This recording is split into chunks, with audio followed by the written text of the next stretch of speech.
지난번에 이제 저희들이 두 번째 시간에 걸쳐서 이제 죄에 대해서 죄는 누구인가에 대해서 살펴보았습니다. 오늘은 이제 이어서 이제 3장, 4장 말씀을 이제 저희들이 살펴보려고 하는데요. 먼저는 이게 하나님께서 이제 계시하신 진리라 하면 참된 사실입니다. 사실, 진실인 거죠. 그런 하나님께서 이 참 사실을, 이 진실을 나타내 보여주시고 알려주신 것, 계시하신 것을 우리가 진리라고 합니다. 성경에서 하나님의 진리라고 하죠. 하나님께서 보여주시고 알려주신 참 사실들, 인생들이 반드시 알아야만 하는 그 사실들, 하나님께서 계시해 주신 진리는 무엇일까? 우리가 로마서에서 지난번에 이제 살펴본 것 다시 한번 보겠습니다. 로마서 1장 19절에서 20절 말씀 보면 이는 하나님을 알만한 것이 그들 속에 보임이라 하나님께서 이를 그들에게 보이셨느니라. 이게 진리죠. 하나님께서 보이신 것. 20절에 창세로부터 그의 보이지 아니하는 것들 곧 그의 영원하신 능력과 신성이 그가 만드신 만물에 분명히 보여 알려졌나니 그러므로 그들이 핑계하지 못할지니라. 하나님께서 하나님의 존재, 하나님의 실존, 하나님의 어떠하심, 하나님의 속성, 신성이죠. 하나님의 성품을 우리에게 알려주셨습니다. 분명히 보여 알려주셨다고 합니다.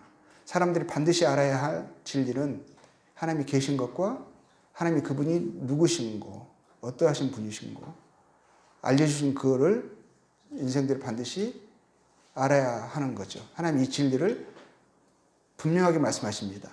밝히 계시하셨다. 보여서 알게 하였다. 그래서 사람들이 하나님의 진리를 알지 못하겠다고, 하나님이 존재하신 거, 하나님이 어떤 분이신가를 알 수 있는 기회가 없었다고, 알 길이 없었다라고 그 누구도 핑계할 수 없다라는 것이죠. 하나님의 능력과 신성을 계시하셨습니다. 또 두 번째는 하나님은 이제 하나님 어떠하심이죠. 하나님의 창조주심을, 창조주. 1장 20절에 금방 저도 읽었던 대로 그가 만드신 만물이라고 하십니다. 그가 만드신 만물. 하나님이 창조주이시다. 그리고 25절 보면, 1장 25절 보면 거기서 피조물을 조물주보다, 피조물이 나오죠. 그리고 조물주, 하나님이 조물주를 하시는 것입니다. 조물주, 모든 것을 만드신 주인이시다. 모든 것을, 존재하는 모든 것들이 그분에 의해서 되어졌다, 만들어졌다. 곧 하나님이 창조주이시고 소유주이시다. 모든 주권이 하나님께 만드신 분에게 있다. 그래서 하나님이 존재하는 모든 것들의 주인 되심을, 조물주이심을 하나님이 사람들이 반드시 알아야 하는 거죠. 이게 하나님이 사람들이 알기를 원하시는 진리 중에 중요한 부분이죠. 진리 가운데 하나입니다. 존재하는 모든 것들은 하나님에 의해서 지어진 피조물이라는 이 사실을 잊어서는 안 되는 것입니다. 그리고 또 하나님이 계시하신 진리는 하나님이 심판주이시라는 것입니다. 1장 32절에 되어 있죠. 이 같은 일을 행하는 자는 사형에 해당한다고 하나님께서 정하셨어요. 이것은 하나님이 법을 만드신 입법주이시라는 것입니다. 입법자. 그렇죠? 하나님이 죄에 대해서 사형에 해당하다고 정하신 거예요. 죄는 사형이다고, 사망이다고 하나님의 법을 정하신 분이시죠. 그래서 하나님이 심판주라고 말씀하시는 거예요. 심판주라는 진리를 계시하셨죠. 그리고 심판이 있음을 1장 18절에도 또 하나님이 그러시죠. 하나님이 죄에 대해서 진노하시는 분이세요. 그리고 그 죄에 대해서 심판하시는 분이시라는 이 진리를 계시하셨죠. 1장 18절 하나님의 진노가 불의로 진리를 막는 사람들의 모든 경건하지 않음과 불의에 대하여 하늘로 나타난다. 이게 심판을 이야기하시는 것입니다. 그렇죠? 그리고 2장 5절에도요. 2장 5절. 다만 네 고집과 회개하지 않으려는 마음을 따라 진노의 날. 그렇죠. 진노의 날. 진노의 날을 뭐라고 말씀하시냐면 곧 하나님의 의로우신 심판이 나타나는 그날이라고 합니다. 그래서 하나님께서 심판주이심과 하나님이 심판하시는, 진노하시는 그 날이 정해져 있음을 하나님이 이 진리를 계시하셨습니다. 그리고 이제 2장 8절에서도 그러죠.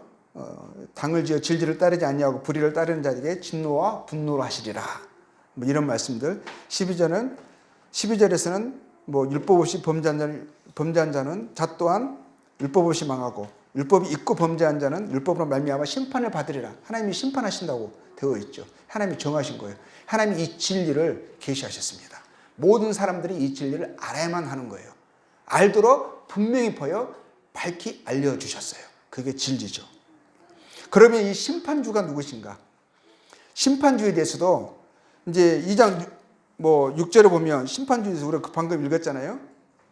심판주가 2장 6절에 읽어보겠습니다. 하나님께서 각 사람에게 그 행한 대로 보응하신다. 하나님이 심판주시라는 것을 말씀하고 계세요.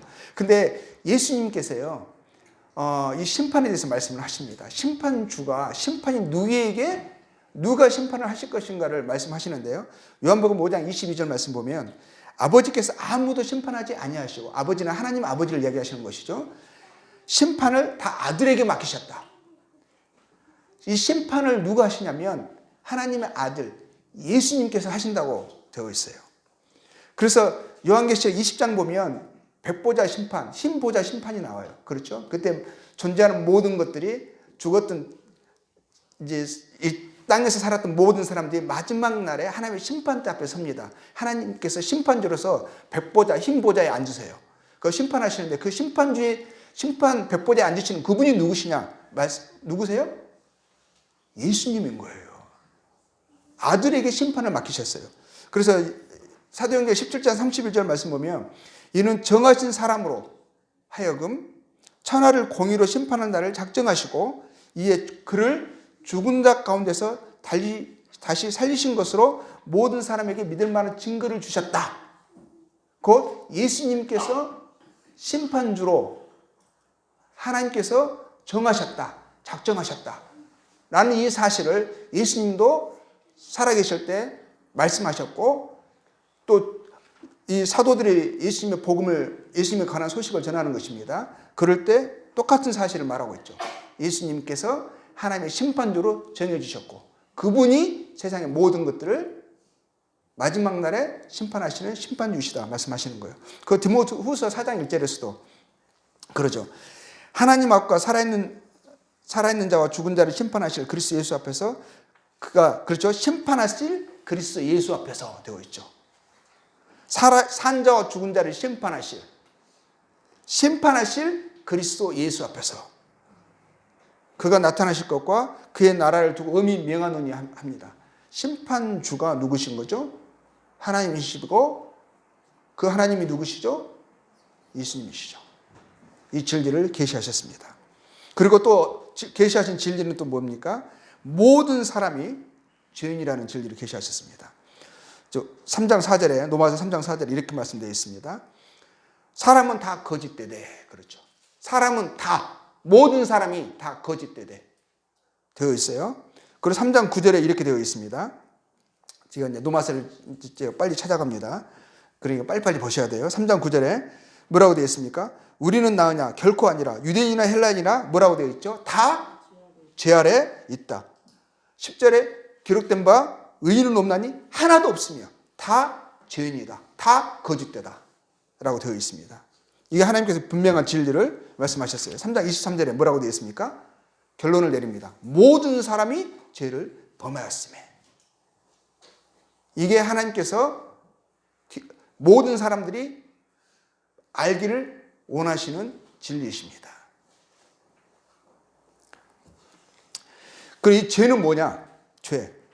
물론 우리가 지난 2시간을 통해서 살펴봤습니다. 죄는 다른 것이 아니고 죄의 본질이 뭐냐? 이 하나님께서 계시하신 진리를, 하나님의 말씀을 믿지 않는 거예요. 진리를 믿지 않는 게 죄입니다. 받아들이지 않는 거죠. 불의, 죄는 하나님의 진리를 막는 거죠. 막는다는 것은 뭐예요? 거절하는 거예요. 받아들이지 않는 거예요. 거부하는 거예요. 따르지 않는 거예요. 불신, 믿지 않는 것이 죄입니다. 하나님의 진리를 믿지 않는 거, 진리로 여기지 않는 거, 그게 죄죠. 그래서 1장 18절에 우리가 그랬잖아요. 자주 읽는 말씀이죠. 하나님의 진노가 불의로 진리를 막는, 진리를 막음으로 인해서 모든 경건치 않음과 불의가 나타납니다. 그리고 25절에는 뭐라고, 1장 25절에는 하나님의 진리를 거짓 것으로 바꿨죠. 그렇죠? 2장 8절에는 뭐라고 나와 있어요? 오직 당을 지어 진리를 따르지 아니하고, 다 죄가 여기서부터 시작되는 거죠. 죄의 본질이 이것입니다. 하나님의 진리를 거절하는 거, 막는 거, 따르지 않는 거, 하나님의 진리를 거짓으로 여기고 거짓을 진리로 여겨서 따르는 거, 진리와 거짓을 바꿔버리는 거. 죄는요, 그래서 크게 이야기한다면 죄는 첫 번째는 뭐냐?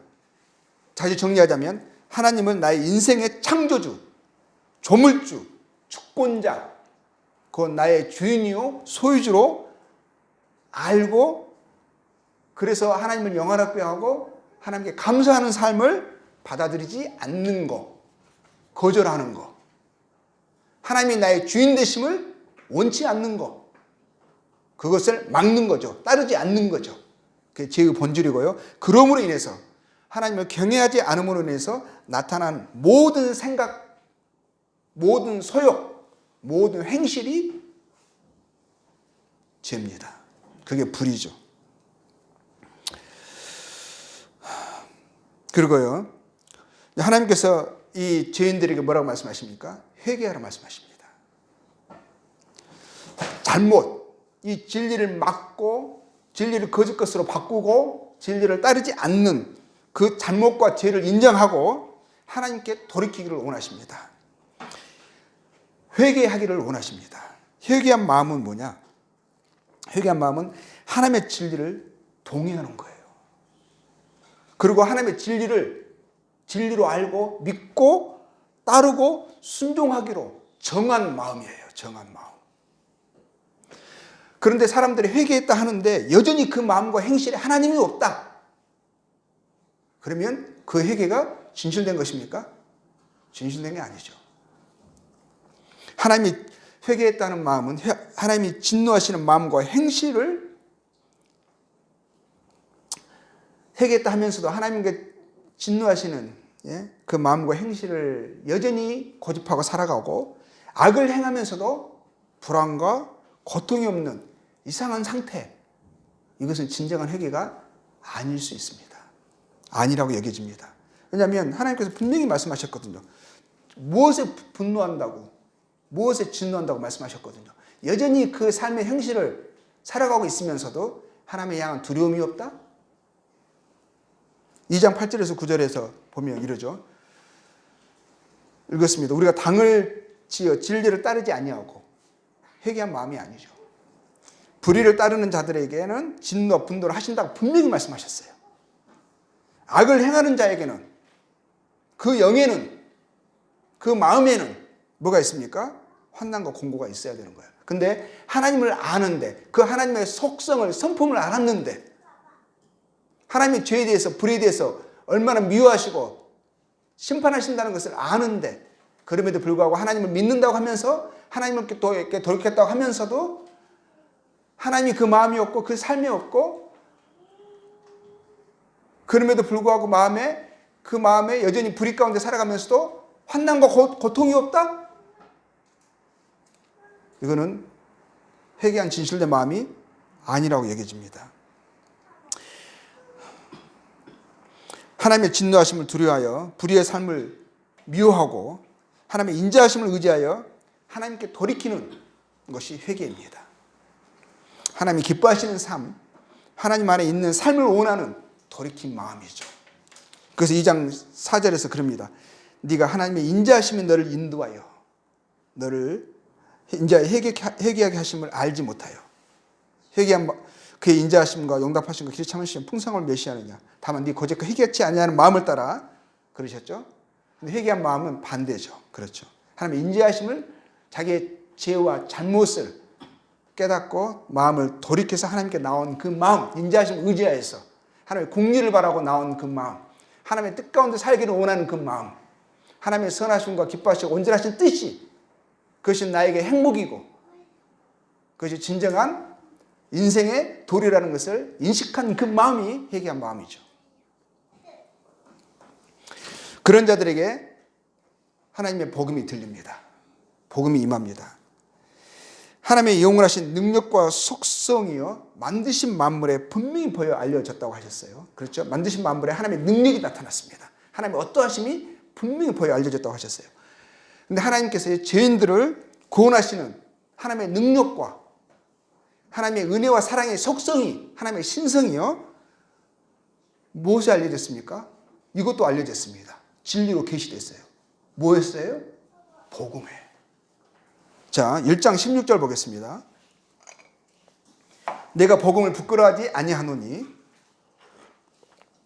뭐라고 되어 있죠? 부끄러워하지 아니하노니 이 복음은 모든 믿는 자에게 구원을 주시는 하나님의 능력이 됩니다. 하나님의 능력이 됩니다. 무엇이요? 복음이 하나님의 능력이래요. 구원을 주시는, 죄인들을 의롭게 하시는, 생명을 주시는 하나님의 능력이요 무엇에 나타났습니까? 복음에. 만물을 만드신 만물에요 하나님의 능력이 나타났습니다. 그렇죠? 이걸 통해서 하나님의 능력을 이해할 수 있어요. 헤아릴 수 있죠. 근데 복음에 구원을 주시는 하나님의 능력이 나타났다고. 복음이 능력이라고. 누구의 능력? 하나님의 능력이라고 말씀하십니다. 어떤 자에게 구원을 주십니까? 믿는 자에게. 회개한 심령에 하나님과 심판과 진노와 죄를 인식했어요. 진리를 통해서 빛이 비쳐서 자기가 하나님의 심판 아래에 있음을 인식하고 하나님의 인자하심을 의지하여서 돌이킨 그 마음에, 회개한 그 심령에 복음이 역사되는 것입니다. 복음이 들려졌을 때 복음이 진리로서 그를 살리는 거죠. 자, 그럼 복음은 무엇인가? 우리가 다 알고 있는 걸 노바서 통해서 다시 한번 정경해 보겠습니다. 1장 1절에서부터 7절. 복음은 뭡니까? 예수 그리스도의 종 바울은 사도로 부르심을 받아 복음을 하나님의 복음이라고 합니다. 하나님의 복음. 하나님의 복음. 하나님의 진리. 복음의 진리죠. 하나님의 복음. 자, 이 복음은 하나님이 선지자들을 통하여 그의 아들에 관하여 성경에 미리 약속하신 것이라. 복음이 누구에 관한 이야기라고요? 그의 아들에 관한 이야기인 거예요. 근데 이것이 아들에 관한 이야기가 하나님께서요 성경에 약속하셨어요. 성경에 미리 약속하셨어요. 약속된 거예요. 하나님의 약속이라고 합니다. 복음이 하나님의 약속이었고 그 아들에 관한 약속이었고 그 복음이 성취가 된 거예요. 하나님이 약속하신 것을 이루신 것입니다. 약속과 성취죠. 그렇죠. 그의 아들에 관한 소식이죠. 3절에 보면 그 아들에 관하여 말하면 그 설명하고 있습니다. 복음의 내용을. 육신으로는 다윗의 혈통에서 나셨고 하나님의 아들이 약속된 그 아들이 육신으로 오셨다는 거예요. 다윗의 혈통으로 오신 거예요. 혈과 육으로 오신 거예요. 육신으로 오신 거예요.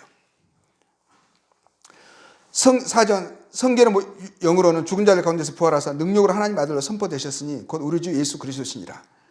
죽은 자 가운데서 부활하신 그것으로 인생들을 거룩하게 하신 그것으로 부활하신 것을 통해서 하나님의 아들로 능력으로 선포되신 예수 그리스도에 관한 이야기.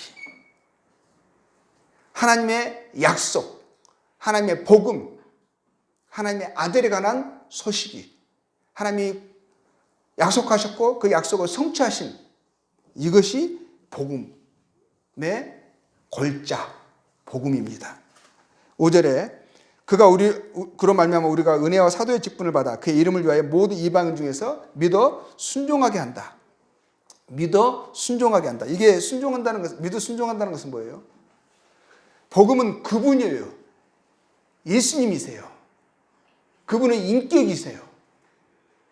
하나의 정보나 그냥 어떤 뉴스가 아닌 거예요. 그렇죠? 그분에게 나오는 거예요. 근데 그래서 믿어 순종한다는 것은 예수님을 나의 구주로, 나의 하나님으로, 나의 주님으로 받아들이는 거예요. 그분에 관한 약속을 진리로 여기고 그분을 나의 주님으로 받아들이는 거, 나의 구주로, 나의 하나님으로 내가 믿는 거. 그래서 믿어 순종한다고 하는 거죠. 그래서 6절에 보면은요, 너희도 그들 중에서 예수 그리스도의 것으로 부르심을 받은 자다. 예수 그리스도의 것으로, 예수 그리스도의 것이라는 것은 뭐예요? 예수님의 소유가 되는 거예요. 예수님께 속하는 거예요. 예수님 안에 들어오는 거예요. 예수님이 주인이 되는 거예요. 예수님의 소유물이 되는 거예요. 그렇죠? 그래서 복음을 받아들였다는 것은 뭡니까? 내가 예수님을 나의 주님으로 섬긴다, 모신다. 예수님이 나의 하나님이시고, 나의 구주이시고, 나의 주권자이시다. 예수님께 소유가 되는 것을, 예수님의 소유가 되는 것을 기꺼이 동의하고, 인정하고, 합의하고, 기뻐하고, 감사함으로 들어오는 거죠. 예수님의 것이 되는 것입니다. 복음을 믿음으로 예수님의 것이 되는 거예요. 그래서 그런 자들을 7절에서 뭐라고 말하고 있습니까? 노마에서, 우리는 한국에서죠. 노마에서 하나님의 사랑하심을 받은 자들, 예수님의 것이 된 사람들을 복음을 믿음으로 하나님의 아들에 관한 소식을 듣고 그분이 육신으로 오셔서 죽으시고 다시 살아나신 것을 통해서 이루시고 성취하신 그 사실을 듣고 믿음으로, 복음을 듣고 믿음으로 예수님의 것이 되었어요. 된 사람들에게 뭐라고 말씀하십니까? 그 사람들에게 하나님의 사랑을 받은 자들이다 라고 하고 있습니다. 예수님의 것이 된 자들이 하나님의 사랑을 받습니다. 그리고 그 사람들 향해서 뭐라고 말씀하고 있습니까? 성도로 부르심을 받았다. 성도가 뭡니까? 거룩한 물이죠. 의로운 자들이 되어졌다고 하는 거예요. 자, 이게 복음은 무엇인가? 복음의 요지입니다. 요지. 그리고 이 요지를 조금 더 세분화시켜서 내용을 다룹니다. 이제 그게 3장의 20절부터 나오는데요. 3장 20절에 이 큰 골자죠. 맥락을 이야기한 거예요. 복음이란 무엇인가? 정의를 이야기한 것입니다. 그러고 나서 이 복음의 내용을 좀 세분화시켜서요. 좀 더 자세히 설명을 하죠. 3장 20절에 그러므로 율법의 행위로 그의 앞에 의롭다 하심을 얻을 육체가 없나니. 자, 율법은 뭡니까? 율법을 통해서, 율법은 결국에는 요즘 그 바이러스를 진단 하는 거 있죠. 그 뭐라고 합니까? 진단 키트. 예. 이 율법이 일종의 진단 키트예요. 네 안에 바이러스가 있는지 없는지를 진단하는 것이죠. 율법을 통해서 사람들 다 물려보니까 뭐요? 다 바이러스, 죄의 바이러스가 다 있어. 다 확진자야. 다 거짓되대. 모든 사람이 죄를 범하였음이에요. 이 진단 키트가 치료제가 아니에요. 율법이 치료제가 아니라는 거예요. 율법은 뭐예요? 목적은 죄를 깨닫게 함이죠. 오히려 이것을 통해서 그전엔 내가 괜찮다고 생각했거든요. 근데 그것을 딱 물어본 순간, 코에 딱 넣어서 확인해보는 순간 바이러스가 우글우글이는 거예요. 확진자라는 거죠. 그래서 오히려 이것 통해서 내가 죄라는 것을 인식하는 거예요. 21절. 자, 이제는 율법에 하나님의 한 의가 나타났으니 율법과 선지자들 증거를 받은 것이다. 하나님의 한 의가 나타났다고 합니다. 이 말은 뭐냐면 율법이 고소하고 정죄할 수 없는, 율법이 인정할 수밖에 없는 하나님의 의.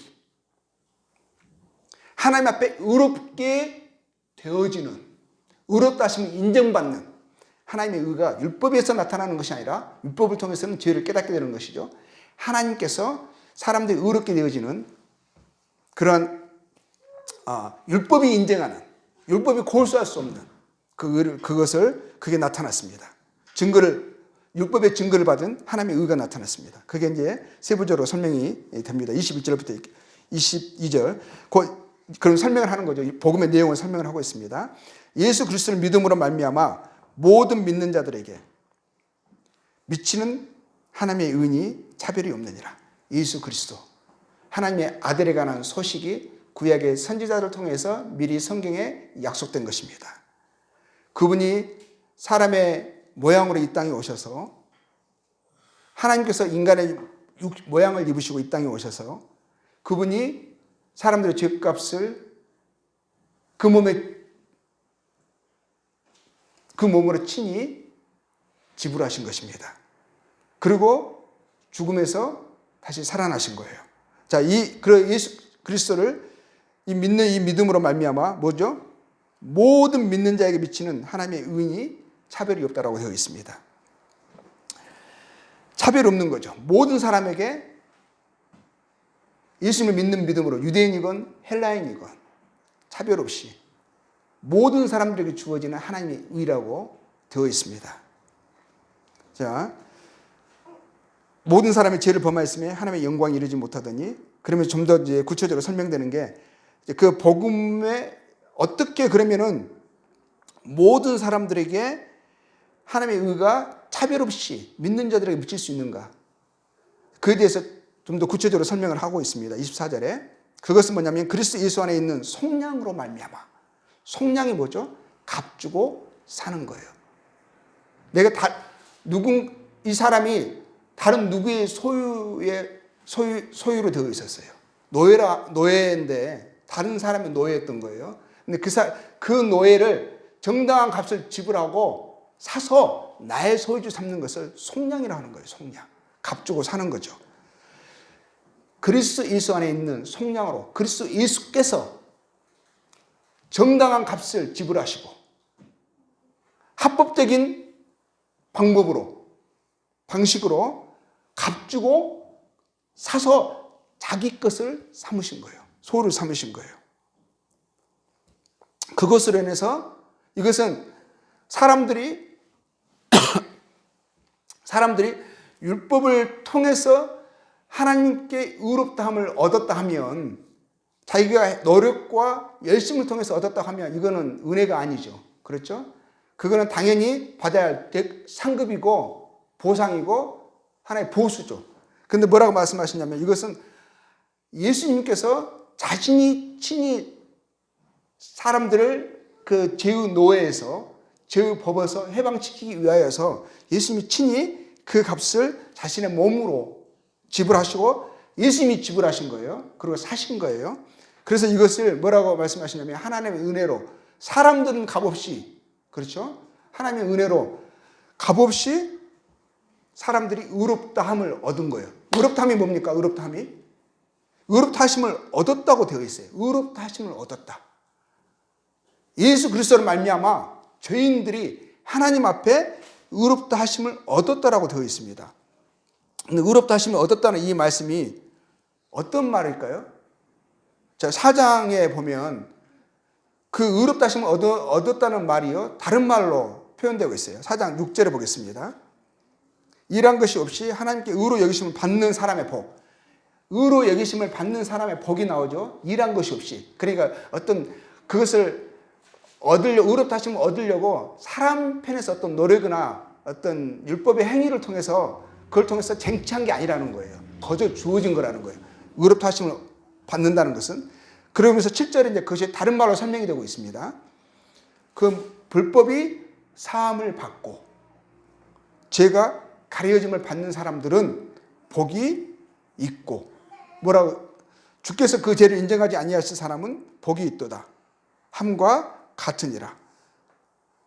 그런지 이 복이 할례자에게는요, 혹은 무할례자에게도요, 무릇 우리가 말하기를 아브라함에게는 그의 믿음이 의로 여겨졌다 하느니라.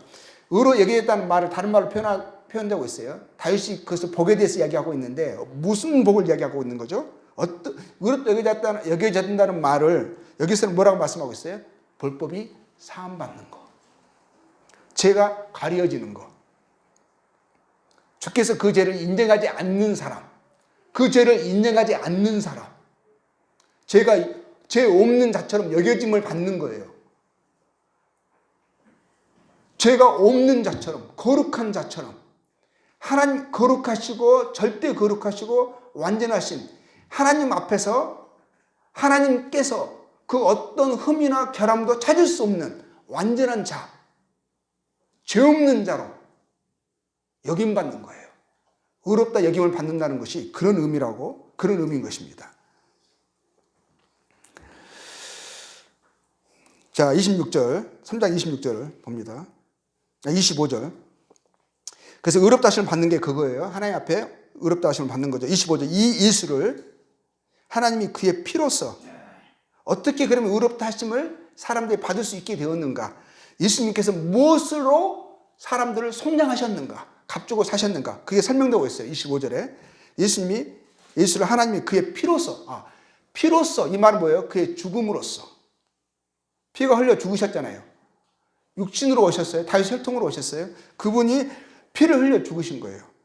피로, 자기의 목숨으로써, 자기의 죽음으로써 믿음으로 말미암는 화목제물로 세우셨다. 화목제물. 믿음으로 말미암는 화목제물. 화목제물이 뭡니까? 제물이라 그러면 구약의 제물이 생각나죠. 제사가 생각이 납니다. 그렇죠? 근데 화목이라고 되어 있어요. 둘의 관계, 지금 어긋나 있는 불화되어 있는 이 관계를 회복시키는 거예요. 화해시키는 거예요. 사람들의 죄로 인해서요, 거룩하신 하나님과 관계가 어긋나 있습니다. 하나님과 사람이 적대 관계에 있는 거예요. 거룩하신 하나님이 죄인을 심판하셔야만 하는 깨진 관계죠.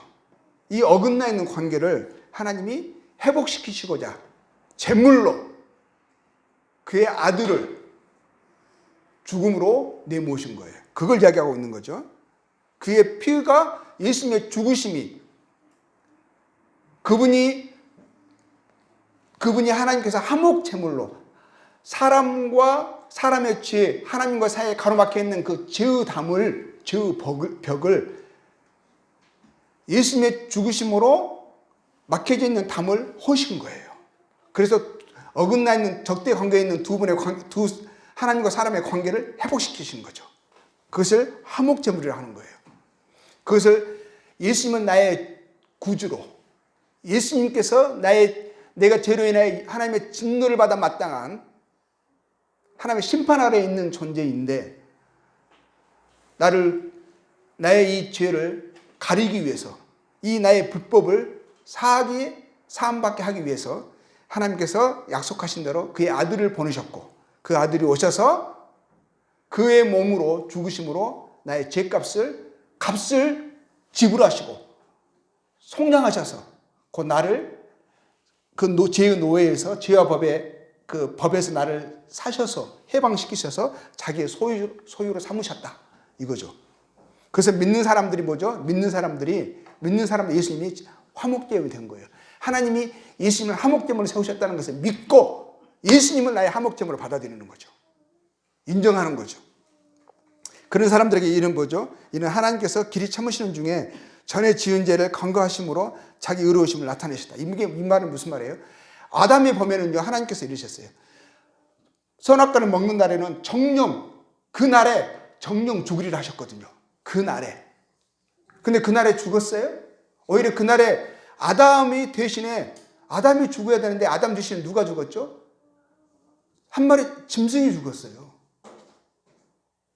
아담 대신에 짐승이 죽은 거예요. 그리고 그 짐승의 가죽으로 되어진 옷을 입히셨습니다. 하나님이. 구약의 제사도 마찬가지죠. 사람의 죄를 짓는데 사람의 죄값으로 짐승의 피가 피를 지불하게 하셨어요. 근데 사람의 죄가 죄로 인한 죄값이 짐승의 죽음으로 지불될 수 있습니까? 짐승과 사람은 가치가 달라요. 그래서 사람의 죄값을 짐승으로 지불한다. 하나님이 그걸 받으신다. 이거는 있을 수가 없는 거예요. 근데 구약에 보면 받으시는 것처럼 보이거든요. 근데 그것은 받으신 것이 아니라 유보하신 거예요. 유보. 잠시 심판하지 않고 잠시 뒤로 밀어놓으신 거예요. 사람의 죄값을 짐승의 피가 갚을 수 없는 겁니다. 이것은 잠시 아담의 죄도, 사람의 모든 사람의 구약의 제도, 그 짐승의 피가 사람의 죄를 값을 지불한 게 아니라 심판을 하나님이 잠시 연기시킨 거예요. 연기시킨 거예요. 그래서 송사할 수 있었어요. 왜 사람의 죄값을 짐승을 피로 지불하시는 거냐고. 어떻게 이게 말이 되냐고. 이게 가치가 다르지 않냐고. 근데 예수님이 십자가에 죽으심으로 그의 몸으로 하나님께서 죄값을 지불하게 하심으로 그게 전에 지었던 모든 죄, 사람의 모든 죄가 사람의 죄가 사람으로 지불되게 하신 거죠. 완전한 사람으로, 정하신 사람으로. 하나님이 사람의 형상을 이끄신 그분을 통해서 죄값이 지불돼서 하나님 여기서 보여요. 의로우심이 나타나는 거죠. 그리고 예수님을 믿는 사람이 의롭다함을 얻을 수 있는 분명한 법적 근거를 가지는 거죠. 아무도 송사할 수 없습니다. 율법도 오히려 확증할 뿐입니다. 그래서 26절에 그 말인 거죠. 이때 자기 의로우심을 나타내사 자기도 의로우시며 또한 예수 믿는 자들을 의롭다 하려 하십니다. 그래서 예수 믿는 자들을 의롭다 할 수 있는 거예요. 의롭다함을 받는 거예요. 의롭다함이 뭐라고 말씀하셨죠? 무슨 말이라고 했죠? 이 말을 우리가 사장에서 봤잖아요. 금방 봤죠? 제 사함을, 제 용서를 받는 거, 죄가 가려워지는 거. 하나님이 그 죄를 인정하지 않는 거예요. 죄를 없다 하는 거예요. 왜? 예수님 안에 예수님의 소유로 들어왔으니까. 예수님이 그를 속량하셨으니까. 율법이 요구하는 죄값을 다 갚으셨으니까. 27절 봅니다. 3장 27절. 그런데 그런즉 자랑할 때가 있느냐. 내가 율법을 지켜서 내가 그것을 이루은 거라면 당연히 자랑할 게 있죠. 내가 한 만큼 내가 보수를 받는 거니까. 보상을 받는 거니까. 근데 자랑할 거 없잖아요, 이거는. 자랑할 때가 어디냐 있을 수가 없느니라. 무슨 법으로냐? 율법을 지켜서 얻은 것입니까? 이 의롭다 하심을 얻은 게 아니죠. 행위로냐? 뭐라고 되어 있죠? 오직 믿음의 법으로니라. 믿음의 법이라는 말이 의미가 있습니다. 하나님이 정해놓으신 거예요. 법은 정한 거죠. 죄인들이 의롭다 하심을 얻을 수 있는 유일한 합법적인 근거, 예수 그리스도를 믿는 믿음으로만 하나님께 의롭다 하심을 얻을 수 있는 유일한 근거죠. 하나님이 정하신 법이에요. 믿음으로. 복음을 믿는 자들에게 구원을 주시는 하나님의 능력입니다. 복음은. 자, 그러면 이제 이것에 대해서요. 하나님이 죄인들이 의롭다함을 받고 또 의롭다함을 여김을 받을 수 있는 유일한 합법적인 근거로 이제 주셨잖아요. 이것에 대해서 4장에서 다윗과 아브라함의 믿음의 자취를 통해서요. 예를 들어서 설명을 해주는 거예요. 믿는다는 게 무엇이냐? 그리고 어떻게 의롭다함을 얻는다는 것이 무엇인가를 4장에서 좀 이제 구체적으로 예를 들어서 설명을 해주고 있어요. 그러니까 아브라함과 다윗의 복에 대해서 이야기하는 거죠. 아브라함과 다윗의 복이 그들도 의롭다 하심을 받았어요. 그렇죠? 죄가 가리워짐을 받았어요. 하나님이 그들의 죄를 인정하지 않았습니다. 하나님께 의로운 자로 여김받았죠. 이 아브라함과 이 다윗의 이 놀라운 복이 예수님을 믿는 자들에게 어떻게 차별 없이 주어지는가가 이제 설명이 되고 있어요. 4장 이제 4절에서 봅니다. 이제 일하는 자에게는 그 싹시 은혜로 여겨지지 아니하고 보수로 여겨지거니와 당연한 말이죠. 일을 아니할지라도 경건하지 아니한 자를 의롭다 하시는 일을 믿는 자에게는 그의 믿음을 의로 여기시나니 일한 것이 없이 하나님께 의로 여기심을 받는 사람의 복에 대하여 다윗이 말한 바. 다윗도 그랬고 아브라함도 그랬어요. 그걸 아브라함의 행위를 통해서 구체적으로 설명을 합니다. 4장 13절 봅니다. 4장 13절. 아브라함이나 그 후손에게 세상의 상속자가 되리라 하신 언약은 율법으로 말미암은 것이 아니요 오직 믿음의 의로 말미암은 것이나, 이 상속자라는 이 말을 염두에 두십시오. 마음에 두십시오. 상속자. 이 상속자라는 게 무엇인가? 이 상속자가 되게 하신 거예요. 상속자가 되리라는 이 약속이 무엇을 통해서 이 약속을 주셨는데, 그 약속이요 율법으로 얻은 게 아니에요. 그렇죠? 뭘 얻었다고 되어 있습니까? 믿음의 의로 말미암은 거예요. 하나님의 약속의 말씀을 믿는 믿음의 그 믿음을 보시고 의롭다 하시고 그에게 상속자가 되리라는 약속을 주신 거예요. 자, 16절 봅니다. 4장 16절. 그러므로 이 상속자가 되는 그것이 은혜에 속하기 위하여 상속자가 되는 거예요. 이 세상의 상속자라는 이 말의 원래 이 의미의 진정한 의미는 뭐냐면 하나님의 상속자예요. 하나님의 상속자. 하나님의 상속자가 되리라고. 이 상속자가 되는 그것이 은혜에 속하기 위하여 아브라함과 다윗이요 상속자가 되리라고 하는 그 약속을 받은 것은 그들의 선한 삶의 행실의 결과로 얻은 것이 아니라는 거예요. 상속자가 되리라고 하는 이 약속은 그들에게 은혜로 값없이 거저 주어졌습니다. 상속자가 되는 것이 은혜에 속하기 위하여 믿음으로 되나니, 은혜에 속한다는 것은요 은혜에 속하기 위해서 믿음으로 되어졌다고 합니다. 만약에 이것이요 읽어보면 믿음으로 되는 이는 그 약속을 그 모든 후손이 굳게 하려 하심이라. 만약에 율법을 통해서 온다면 은혜가 아닌 거죠. 은혜가 되기 위해서 믿음으로 오는 거예요. 믿음으로 되어지는 것이 은혜로 되어지는 거죠. 그래서 하나님께서 은혜로 값없이 주기 위해서 우리에게 믿음으로 의롭게 되어지는, 그 믿음의 법에 의해서 의롭게 되어진 자들이 하나님의 상속자 되리라는 그 약속을 받은 건데요. 자, 그러면은 이 상속자가 되는 것, 의롭다 하심을 여김 받는 거, 예수 그리스도의 것이 되어지는 거, 예수 그리스도의 안에 있게 되어지는 거, 이 하나님의 상속자가 되는 것은 은혜로 믿음으로 의롭게 되어진 자들에게 주어지는 약속입니다. 그러면 아브라함이 이삭을, 그 뒤에 이어지는 말씀이요, 아브라함이 이삭을 약속, 은혜로 얻은 것을 통해서요, 이런 내용들이요 이제 설명됩니다. 4장 17절 볼게요. 기록된 바 내가 너를 많은 민족의 조상으로 세웠다 하신 것 같으니 그가 믿은 바 하나님은 죽은 자를 살리시며 없는 것을 있는 것으로 부르시는 이시니라. 아브라함이 바랄 수 없는 중에 바라고 믿었으니 이는 내 후손이 이 같으리라 하신 말씀대로 많은 민족이 조상이 되게 하려 하심이라. 그가 백선화되어 자기 몸이 죽은 것 같고 사라의 태가 죽은 것 같음을 알고도 믿음이 약해지지 아니하고 믿음이 없어 하나님의 약속을 의심하지 않고 믿음으로 견고해져서 하나님께 영광을 돌리며 약속하신 그것을 또한 능히 이루실 줄을 확신하였으니 그러므로 그것이 그에게 의로 여겨졌느니라. 자, 아브라함과 사라의 상태, 어떤 상태죠? 그들은 생명을 낳을 수 없는 죽어있는 상태와 같다라고 되어 있어요. 사라의 태는 말랐습니다. 죽어 있었어요.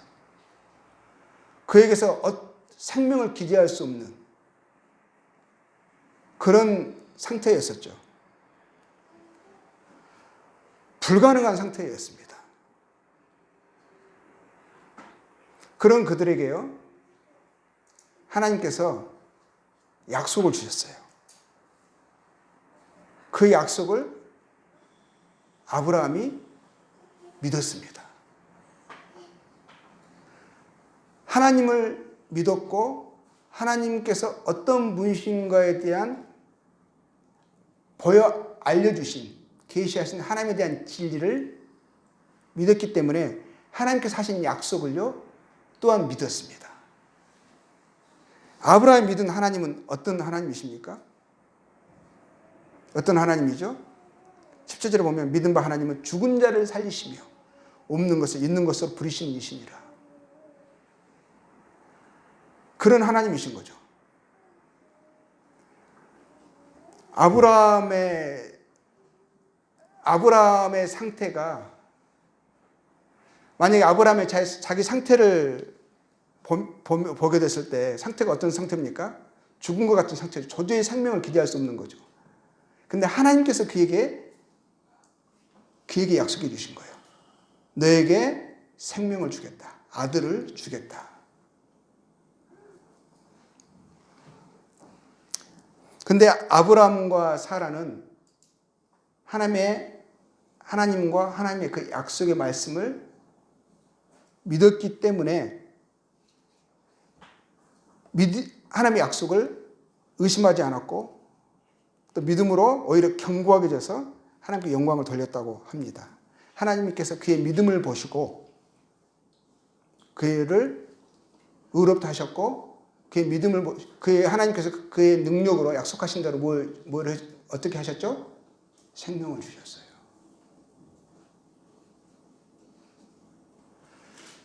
아브라함의 능력으로 얻은 게 아닙니다. 아브라함과 사라의 그들의 능력으로 얻은 게 아니라 하나님께서 약속하신 것을 이루신 거죠. 자, 이것이요, 의롭다 여김을 받는 것에 대한 그림이에요, 그림. 설명이에요. 아브라함 자기 자신을 보면, 사라가 자기 자신을 보면, 그래서 어떤 생명을 기대할 수 있겠습니까? 이미 죽은 것 같잖아요. 불가능한 상태예요. 죽어 있는 상태예요. 그 아무것도 기대할 수 없는, 생명을 기대할 수 없는 그런 상태라는 말입니다. 죄인들의 모습이 그래요, 죄인들이. 죄인들의 모습, 어떤 생명을 기대할 수 있습니까? 하나님 앞에 의롭다 여김을 받는다고요? 우리가 선한 행실을 통해서 하나님께 의를 쟁취할 수 있다고요? 그건 아브라함과 100세와 90세의 아브라함과 사라가 아들을 낳겠다고 하는 거예요. 자기의 능력으로. 도저히 지금 태가 말라버린 거예요. 죽어 있는 거예요. 근데 죄인들이 자기의 힘으로 생명을 의롭다 여김을 받으려고 하는 그 행위는 마치 아브라함과 사라가 자기의 능력으로 아이를 낳겠다고 하는 것과 똑같은 거예요. 있을 수 없는 거죠. 근데 하나님께서 약속을 주셨어요.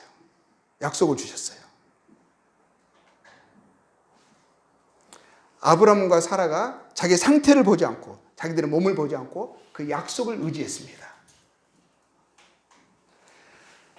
죄인들이 의롭게 되어지는 길은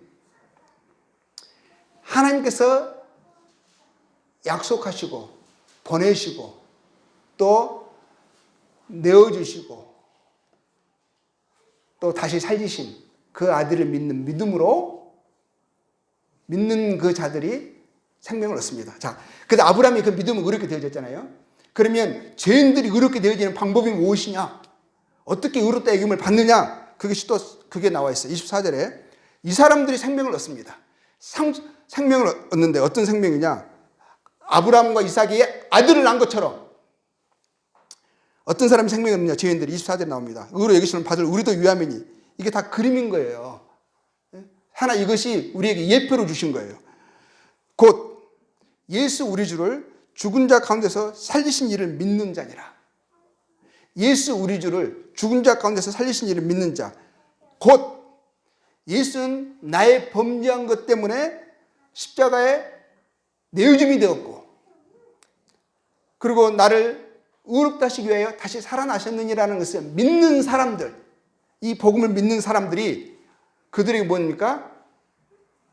그들이 생명을 얻습니다. 아브라함과 이삭이 생명을 얻은 것처럼. 이 생명이 뭡니까? 영원한 생명. 그런 의롭다 여김을 받는 거예요. 의롭다 여김을 받는 거, 생명을 얻는 거. 그런 자비 누가 됩니까? 상속자가 되는 거예요. 상속자. 하나님의 상속자로 여김받는 거죠. 상속자가 되어준다는 약속을 받습니다. 이것은 하나님이 정하신 법이에요. 하나님의 약속을 믿는 자들에게, 복음을 믿는 자들에게 주어지는 하나님의 약속이고 하나님의 능력에 나타나신 것입니다.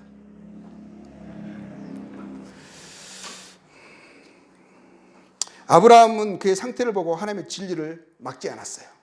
그렇죠? 하나님의 약속을 거절하지 않았습니다. 아브라함은 육신의 죽은 상태를 따르지 않았죠. 그것에 의해서 하나님의 약속을 막지 않았어요. 믿음의 경고에 그런 믿음이 없어 하나님의 약속을 의심하지 않았고요. 믿음으로 경고해져서 하나님께 영광을 돌렸다라고 되어 있습니다. 하나님께 영광을 돌렸다. 무엇 때문에요? 무엇으로 하나님께 영광을 돌린 거죠? 믿음으로. 우리가 예수 그리스도를 나의 구주로 믿는 것.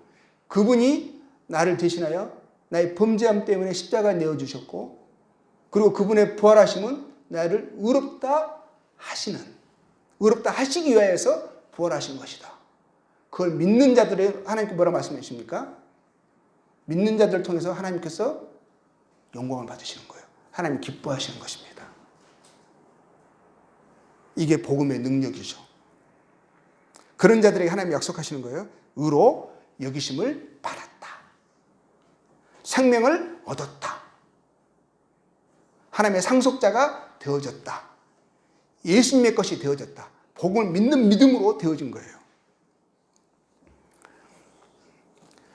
자, 우리의 그전에 죄인들의 우리들의 상태가 그랬죠. 도저히 아이를 낳을 수 없는 상태였었어요. 아이 뭐죠? 의롭다 여김받는 거, 영생을 얻는 거, 하나님의 상속자가 되어지는 거, 이걸 우리가 낳을 수 없었다는 거예요. 근데 하나님의 약속, 의롭다 여김을 받을 수 있는 유일한 근거인 하나님의 약속을 받음으로, 약속을 믿는 믿음으로, 이 예수는 우리 범죄한 것 때문에 내어줌이 되고 우리 의롭다 하시기 위해 다시 살아나시는 이 약속을 믿는 믿음으로 우리가 이 아이를 낳은 거예요. 자, 4장 10장 9절 보고 마치겠습니다.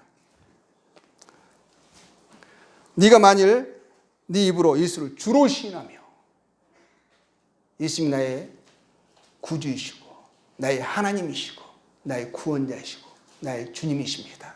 나는 예수님께서 나를 사셨습니다. 나는 예수님께 속한 것을, 예수님이 나에게 나의 소유주가 되신 것을 나는 감사하고 기뻐합니다. 그런 자들을 하나님이 사랑하십니다. 성도라 여김받습니다. 예수를 주로 시인하며 하나님께서 그를 죽은 자 가운데서 살리신 것을 네 마음에 믿으면 뭐라고 되어 있죠? 구원을 받으리라. 그런 사람들에게 구원을 받는다라고 분명하게 말씀하시고 있습니다. 복음은 모든 믿는 자에게 구원을 주시는 하나님의 능력이 된다 하셨습니다. 오늘은 여기까지 하겠습니다. 4장까지 저희들이 봤습니다. 다음 주부터는 또 이어서 5장 이후로 계속 말씀을 보도록 하겠습니다. 감사합니다.